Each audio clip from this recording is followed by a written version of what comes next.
जय हिंद। जैसा कि आप लोग थंबनेल में देख चुके होंगे, आज हम डिस्कस करने वाले हैं मुख्य चुनाव आयुक्त और चुनाव आयुक्त के बारे में, यानी कि चीफ इलेक्शन कमिश्नर और इलेक्शन कमिश्नर। इन तीन लोगों के बारे में हम बात करना चाहते हैं। जैसे कि आप लोग जानते हैं, सुप्रीम कोर्ट का एक बहुत बड़ा फैसला आया है, जिसमें सुप्रीम कोर्ट ने बोला है कि जो इससे पहले जो मुख्य चुनाव आयुक्त और चुनाव आयुक्त की नियुक्ति होती आई है, अब उस तरह से नहीं होगी। तो अब किस तरह से होगी, इसके बारे में हमें जानना है। लेकिन उससे पहले हमें यह जान लेना है कि अब तक मुख्य चुनाव आयुक्त और चुनाव आयुक्त की नियुक्ति किस तरह से होती आई है, या कौन करता था, कौन इसकी सिफारिश करता था, कौन इसकी नियुक्ति करता था, या आगे चल के कौन करेगा। इस सभी के बारे में हमें जानना है। देखिए, जैसा कि आप लोग जानते हैं, संविधान के भाग 15 में, किसमें, भाग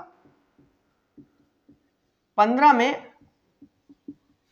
आर्टिकल 324 से लेकर के 329 तक दर्शाया गया है निर्वाचन आयोग, यानी कि इलेक्शन कमीशन, जो कि भारत में इलेक्शन कराता है। ये जो निर्वाचन आयोग है, इलेक्शन किस किस के कराता है? आपका राष्ट्रपति का चुनाव कराता है, ठीक है, राज्यसभा के अध्यक्ष का चुनाव यानी कि उपराष्ट्रपति का चुनाव कराता है, लोकसभा का चुनाव कराता है, राज्यसभा का चुनाव कराता है और विधानसभा का चुनाव कराता है। उसके बाद आपके लोकल अथॉरिटी वाले जो चुनाव रह गए, यानी कि ग्राम पंचायत का रह गया, या शहर में पार्षद का, मेयर का चुनाव रह गया, जिला पंचायत का रह गया, इन लोगों को राज्य विधान यानी कि राज्य चुनाव निर्वाचन आयोग करा देता है, ठीक है ना। लेकिन ये इसका जो काम होता है निर्वाचन आयोग का, निर्वाचन आयोग, जो कि हम लोग संविधान में आर्टिकल 324 से लेकर 329 तक पढ़ते हैं, इसका जो काम होता है, इसका काम होता है भारत में एक तो राष्ट्रपति का चुनाव कराना, उपराष्ट्रपति का चुनाव कराना, जो कि उपराष्ट्रपति ही आगे चल करके क्या बन जाता है, राज्यसभा का अध्यक्ष बन जाता है, ठीक है ना, राज्यसभा का सभापति बन जाता है। उसके बाद लोकसभा का चुनाव कराता है, राज्यसभा का चुनाव कराता है, विधानसभा का चुनाव कराता है और साथ ही साथ विधान परिषद का चुनाव कराता है, ठीक है। जो छोटे छोटे आपके चुनाव होते हैं उनको राज्य निर्वाचन आयोग करा देता है। अब इसमें हमें जानना यह है कि अब तक मुख्य चुनाव आयुक्त और चुनाव आयुक्त की नियुक्ति किस तरह से होती है। देखिए, आर्टिकल 324 के तहत बोल दिया गया है कि निर्वाचन आयोग में एक अध्यक्ष होगा, जो कि मुख्य चुनाव आयुक्त कहलाएगा, जिसको बोलते हैं हम चीफ इलेक्शन कमिश्नर, और दो होंगे आपके चुनाव आयुक्त, जिनको बोलते हैं हम इलेक्शन कमिश्नर, ठीक है। कुल मिलाकर के 3 लोगों की एक टीम होती है। यही लोग बताते हैं कि किस राज्य में कब चुनाव होने हैं, या भारत में लोकसभा के चुनाव किस तरह से होने और कब होने हैं, ठीक है। कितनी सीटों में किस किस जगह पर चुनाव होंगे जाकर के, और कितनी बार में ये चुनाव हो जाएंगे, सब ये डिसाइड करते हैं, ठीक है। अब हम बात करें अगर इनके योग्यता के बारे में, अगर हम इन लोगों की योग्यता के बारे में बात करें, किसकी, सीईसी और ईसी, यानी कि चीफ इलेक्शन कमिश्नर और इलेक्शन कमिश्नर। एक होता है हमारा मुख्य चुनाव आयुक्त और 2 होते हैं कौन, हमारे चुनाव आयुक्त। इनकी अगर हम योग्यता की बात कर लें, योग्यता की बात करें तो सुप्रीम कोर्ट के जज के बराबर, सुप्रीम कोर्ट के जज के बराबर क्या होती है, इनकी योग्यता होती है, ठीक है। अगर हम बात करें इनके कार्यकाल की कि साहब इनका कार्यकाल कितना होता है, ठीक है, ये समझने वाली बात है। देखो, इसको जब हम भाग 15, हम पॉलिटी पढ़ा रहे हैं इस चैनल पर, आप सब पढ़ते रहिए, पॉलिटी साथ साथ पढ़ते रहिए। डीपीएसपी तक पढ़ा दिया है, डीपीएसपी पूरे नहीं हो पाए हैं, थोड़ा टेक्निकल फॉल्ट हो गया था, जिससे कि 16 मिनट की ही वीडियो डल पाई थी, आर्टिकल 39 तक ही उसमें पढ़ा पाए थे। इसके जस्ट बाद ही हम उस वीडियो को डाल देंगे जिसमें कि डीपीएसपी पूरे पढ़ा दिए गए हैं, ठीक है। पूरा डालने के बाद आगे हम पढ़ाते रहेंगे, इसी तरह से चलते रहेंगे, आप केवल बस पढ़ाई करते रहिए, ठीक है ना। और बच्चे क्या सोचते हैं कभी कभी कि हम एक दिन में ही सब कुछ पढ़ देंगे, ये सोचने में 2 घंटे उनको लग जाते हैं, और जब वो पढ़ने बैठते हैं ये सोच करके, कभी कभी ऐसा होता है ना, कोई मोटिवेशनल वीडियो देख लिया और सोचते हैं कि आज तो ताजमहल बना करके छोड़ेंगे, आज नहीं रुकने वाले हम बिल्कुल भी, आज तो पूरी रात पढ़ेंगे, 2 बजे तक पढ़ेंगे, 1 घंटा सोएंगे, फिर उठ जाएंगे, उसके बाद फिर से पढ़ेंगे। 2 घंटे ये सोचने में निकाल देते हैं, और 2 घंटे सोचने के बाद पढ़ने के लिए बैठते हैं, आधे घंटे में हमें नींद आ जाती है, फिर हम आराम से सो जाते हैं, सारा मोटिवेशनल गायब। गलती हम कहाँ करते, गलती हम किस, अधिकतर स्टूडेंट गलती यही करते हैं कि एक दिन में ही सोचते हैं कि आज ही सब कुछ पढ़ देंगे। एक दिन में नहीं पढ़ा जाता, अगर आप एक दिन में 2 घंटे पढ़ रहे हो तो उसे धीरे धीरे बढ़ाना शुरू करो। आज आपने 2 घंटे पढ़ लिया, अगले दिन 2.25 घंटे पढ़ लो, उसके बाद 2.5 घंटा पढ़ लो, उसके बाद 3 घंटा पढ़ लो। इस तरह से समय को बढ़ाते चले जाओ। एक बार में आप कभी भी अपना समय नहीं बढ़ा सकते, आपकी बॉडी उसको ऑब्जर्व करेगी ही नहीं, आपका माइंड भी उसको ऑब्जर्व नहीं करेगा, क्योंकि आपकी बॉडी को जो आदत पहले पड़ी हुई है, जो आपकी बॉडी हैबिट्स हैं, वो धीरे धीरे जाएंगे, एकदम नहीं जा सकती। ठीक है ना। कभी आप सोचो कि एक दिन में ही हम अपने बॉडी हैबिट्स बदल देंगे, जो हमारे शरीर को आदत है सुस्त रहने की, एक दिन में बदल देंगे। एक दिन में आप नहीं बदल सकते, केवल अपने ऊपर कंट्रोल करना सीखो। ठीक है, तो आज आ जाते हैं अपने टॉपिक पर। अगर हम इनके कार्यकाल की बात करें तो कार्यकाल इनका 6 वर्ष या उसकी उम्र का 65 वर्ष। कितना? उसकी उम्र का 65 वर्ष, जो पहले हो जाए इनमें, जो इनमें पहले हो जाए। यानी कि अगर कोई इंसान 62 वर्ष जिसकी उम्र है, अगर उसको चुनाव आयुक्त बनाया जाए तो वो केवल 3 वर्ष ही तो रहेगा, क्योंकि इतने में उसकी उम्र हो जाएगी 65 वर्ष, उसको रिटायर कर दिया जाएगा। लेकिन अगर कोई बन रहा है 40 साल का या 50 साल का, तो अपना पूरा 6 वर्ष पूरे करके अपना पूरा कार्यकाल करेगा 6 वर्ष का, और उसके बाद उसको रिटायर किया जाएगा। ये तो बात हो गई इसकी योग्यता की, इसके कार्यकाल की। अगर हम बात करें इनके वेतन की, तो वेतन इनका दिया जाता है संचित निधि से। कौन सी निधि से? संचित निधि से। अब मेन पॉइंट पर हम आ जाते हैं, जो हमने आपको बोला था कि पहले जान लेते हैं हम कि अब तक मुख्य चुनाव आयुक्त की नियुक्ति किस तरह से होती थी, और अब जो सुप्रीम कोर्ट ने फैसला सुनाया है वो किस तरह से होगी। इसको जान लेना हमें बहुत ज्यादा जरूरी है। देखिए, अब तक सभी लोग कहते रहते हैं ना कि चुनाव आयुक्त भी सत्ता के हाथों में है, कैसे भी कुछ भी कर सकते हैं। ठीक है, अब देखिए, अब तक जो चुनाव आयुक्त की नियुक्ति होती थी, अब तक चुनाव आयुक्त की नियुक्ति प्रधानमंत्री की सलाह पर राष्ट्रपति करते थे। ठीक है, किसकी सलाह पर? पीएम की सलाह पर राष्ट्रपति करते थे। कौन करते थे भाई? राष्ट्रपति करते थे। लेकिन 3 तारीख को, यानी कि 3 मार्च को सुप्रीम कोर्ट ने एक फैसला सुनाया है कि अब प्रधानमंत्री की सलाह पर, अकेले प्रधानमंत्री की सलाह पर राष्ट्रपति चुनाव आयुक्त की या मुख्य चुनाव आयुक्त की नियुक्ति नहीं करेंगे। इसका कारण क्या है, इसको जान लेना हमें बहुत ज्यादा जरूरी है। कारण क्या है? देखिए, कारण को समझिए अब आप लोग। कारण यह आ जाता है, साल 2018 में मुख्य चुनाव आयुक्त और चुनाव आयुक्त के अपॉइंटमेंट को लेकर याचिकाएं दायर की गई थी। उन्होंने कहा था कि कई प्रधानमंत्री आए, कई लोग सत्ता में आए और आते हैं और अपनी ही यानी कि अपनी मर्जी से किसी को भी चुनाव आयुक्त बना देते हैं और अपनी मर्जी से किसी भी राज्य में चुनाव करा लेते हैं। ऐसी कुछ याचिकाएं दायर की गई थी।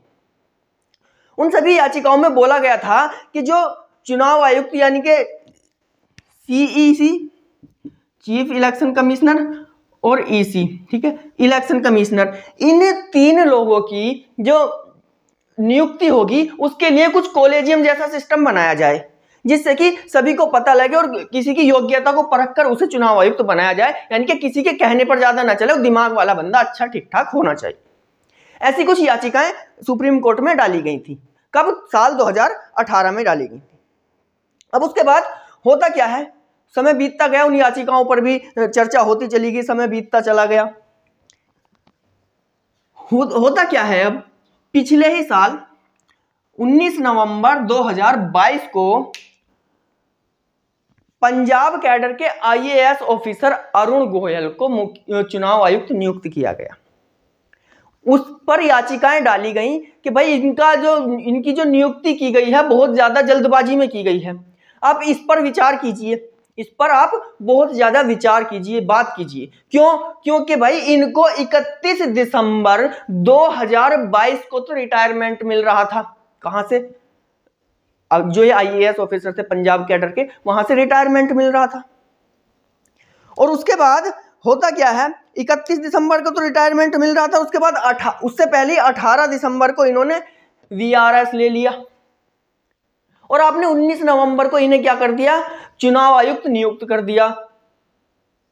पूरे 1.5 महीना से भी ज्यादा पहले आपने इनको चुनाव आयुक्त नियुक्त कर दिया, क्योंकि भाई 31 दिसंबर को रिटायर होने वाले थे। उसके बाद आप इनको नियुक्त करते हैं, ऐसा सबने बोला। इस पर सुप्रीम कोर्ट गहन अध्ययन कर रही थी, काफी टाइम से इस पर विचार सुप्रीम कोर्ट कर रही थी।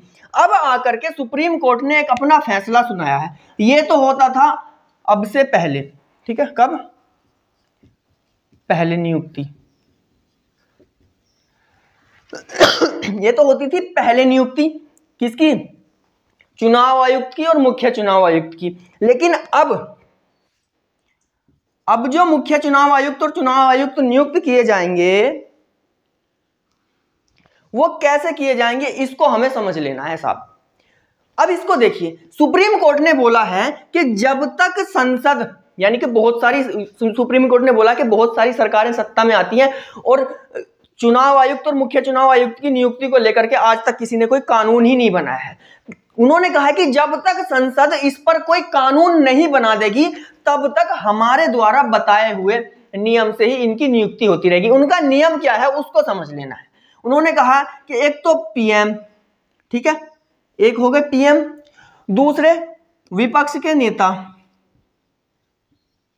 विपक्ष के नेता, और तीसरे सुप्रीम कोर्ट के द्वारा गठित कमेटी।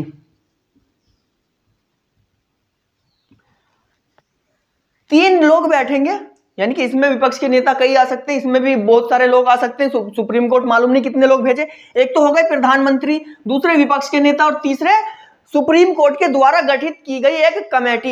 ये तीनों लोग मिलकर के डिसाइड करेंगे कि किसको बनाएं और इन्हीं की सलाह पर राष्ट्रपति, इन्हीं की सलाह पर कौन? राष्ट्रपति चुनाव आयुक्त और मुख्य चुनाव आयुक्त को नियुक्त करेंगे। अब तक केवल पीएम साहब कह देते थे कि इनको चुनाव आयुक्त बना दो और राष्ट्रपति साहब बना देते हैं, क्योंकि हमको मालूम है, हम सभी को मालूम है कि राष्ट्रपति पानी नहीं पीते प्रधानमंत्री से पूछे बगैर, क्योंकि नाम मात्र की कार्यपालिका है कौन? प्रधानमंत्री नाम मात्र के हेड है, सॉरी राष्ट्रपति नाम मात्र के हेड है। वास्तविक कार्यपालिका के हेड कौन है? प्रधानमंत्री। जैसा प्रधानमंत्री साहब कहते हैं वैसा होता है, जो सत्ता में होता है वही चुनाव आयुक्त को हटाता रहता है और बनाता रहता है। क्यों? क्योंकि भाई चुनाव आयुक्त और मुख्य चुनाव आयुक्त पर महाभियोग लाने का अधिकार भी संसद को ही होता है। इस पर महाभियोग भी कौन लाएगा? संसद ही लाएगी। और संसद में पास कौन कराएगा? जो सत्ता में होगा, जो मेजोरिटी में होगा वही तो पास कराएगा। और कौन पास कराएगा इसको साहब? ठीक है, अब देखिए सुप्रीम कोर्ट ने बोला है कि एक तो प्रधानमंत्री होंगे और सबसे बढ़िया चीज ये विपक्ष के नेता।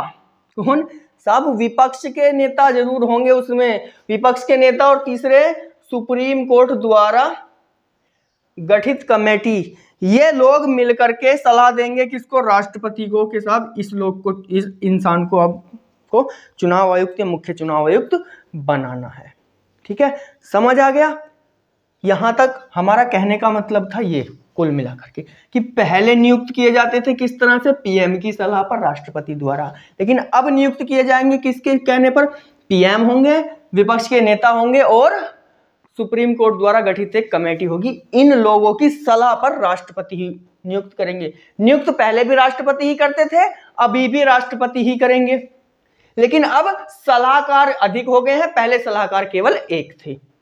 ठीक है, क्लियर है? ये था हमारा आज का टॉपिक, ये हो गया है क्लियर। और आपको जो कहना है, हमें कहना केवल इतना ही है कि डीपीएसपी हम लोग इस पर पढ़ा रहे थे। जिन लोगों ने हमारी अब तक के जितने भी पॉलिटी पढ़ा दिया वो वीडियो नहीं देखी है, वो जाकर के आप लोग देख लीजिए। ठीक है, पूरी स्टार्टिंग से पूरी पॉलिटी हम लोग पढ़ाते चले आ रहे हैं, उसको आप लोग देख लीजिए अच्छे से। ठीक है ना? उसके बाद आगे भी हम पढ़ाते रहेंगे और इस तरह के टॉपिक भी आपको बीच बीच में लाते रहेंगे, क्योंकि आपको मालूम है पीसीएस के भी ऑनलाइन चल रहे हैं, यूपीएससी का हो ही गया। यूपीएससी तक लेवल की तो हम तैयारी नहीं करा रहे हैं, लेकिन पीसीएस लेवल का हम पूरा कवर करा रहे हैं आपको। यहाँ पर जो बच्चे यूपी पीसीएस की तैयारी कर रहे हैं उनके लिए बिल्कुल हेल्पफुल ये क्लासें होने वाली हैं, क्योंकि ये सभी मुद्दे उसमें आने वाले। ठीक है ना? क्योंकि करंट अफेयर्स अच्छे से उठाया जाता है इन एग्जाम्स में। ये कोई वनडे एग्जाम नहीं है कि साहब एक वन लाइनर एक ही क्वेश्चन उठा लेंगे, उसमें आपको मैच करने के लिए आ जाता है बहुत सारे क्वेश्चन एक क्वेश्चन में डाल दिए जाते हैं। ठीक है, जहाँ पर बच्चे के दिमाग का भी कबूतर बन जाता है, समझ नहीं आता करें तो करें क्या। ठीक है ना? तो आप इसको समझ लीजिए अच्छे से और नोट्स साथ साथ नोट्स आप बनाते हुए चलें, कॉपी और पेन लेकर के चलें, जो इससे कि आपको याद आसानी से हो जाएगा। ठीक है, बाकी कहना केवल इतना ही है, अपने दोस्तों में वीडियो को शेयर करते रहिए, सब्सक्राइब बढ़ा दीजिए, क्योंकि बहुत जल्दी हम इसका बोर्ड को बदलने वाले हैं। बोर्ड बदल करके यहाँ पर एक स्मार्ट बोर्ड लगा दिया जाएगा, आपके लिए एक टीम गठित कर दी जाएगी और आपकी हर एक एग्जाम की तैयारी प्रॉपर कराई जाया करेगी। ठीक है, थैंक यू क्लास।